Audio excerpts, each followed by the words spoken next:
Je suis bénévole à la Solidarité Nouvelle pour le Logement, SNL, à Paris, et je suis administrateur également de l'association. L'association est née il y a 30 ans dans le 19e arrondissement. Elle a été fondée par un couple de personnes qui voyaient des gens dans la rue et qui essayaient de trouver une solution pour les sortir de la rue. Et avec des amis, ils ont collecté des fonds, ils ont acheté un logement.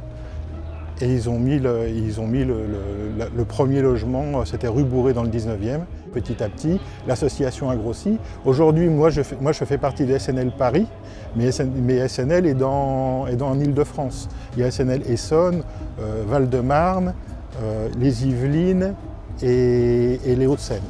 Donc aujourd'hui, SNL Global, c'est à peu près 1000 logements. Et nous, en SNL Paris, on a 200 logements. L'association s'occupe de trouver des logements aux personnes qui sont sans logement. Il y a beaucoup de familles monoparentales, par exemple, énormément.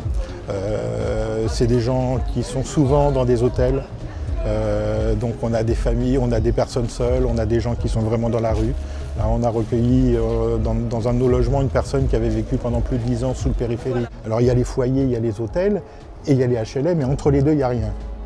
Donc là, effectivement, c'est une partie que SNL, que les associations prennent en charge. Ce sont des logements passerelles pendant 3-4 ans, le temps de les réinsérer. Donc ils arrivent de la rue, on les réinsère et quand on sent qu'ils sont prêts au logement pérenne, on fait des offres, on fait des demandes de logements pérennes auprès des HLM classiques et des bailleurs sociaux classiques. Soit vous êtes sur la liste d'attente parce que ça correspond aux critères, soit vous ne l'êtes pas et vous le diront. Hein. Donc vous remplissez ça et puis vous envoyez ça à Paris, ici. D'accord. Hein, et nous tous les dossiers qu'on reçoit, il y a toujours une réponse de fait.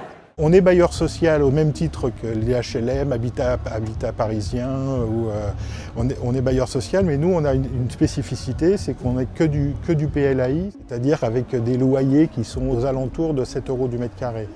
Donc on est agréé PLAI, on a des subventions pour ça, et nous on s'engage à ne pas louer à plus de 7 € du mètre carré.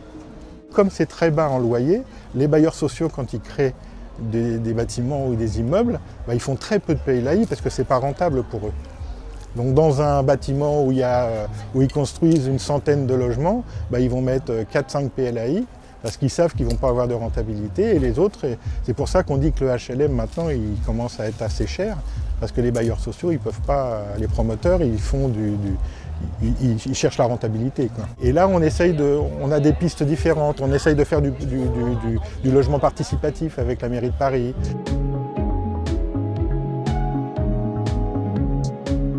On va travailler sur des pensions de famille, qu'on n'a jamais fait, donc c'est des nouveautés. Mais c'est quand même toujours lié au logement, mais avec des pistes différentes de logement classique, quoi.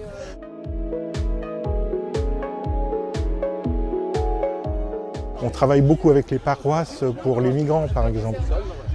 Pour recueillir des migrants, les paroisses, les paroissiens sont en lien avec nous, ils nous trouvent des logements, nous on fait la gestion locative. Donc, voilà. Donc on fait un peu plus que ce qu'on faisait il y a encore 10 ans, quoi.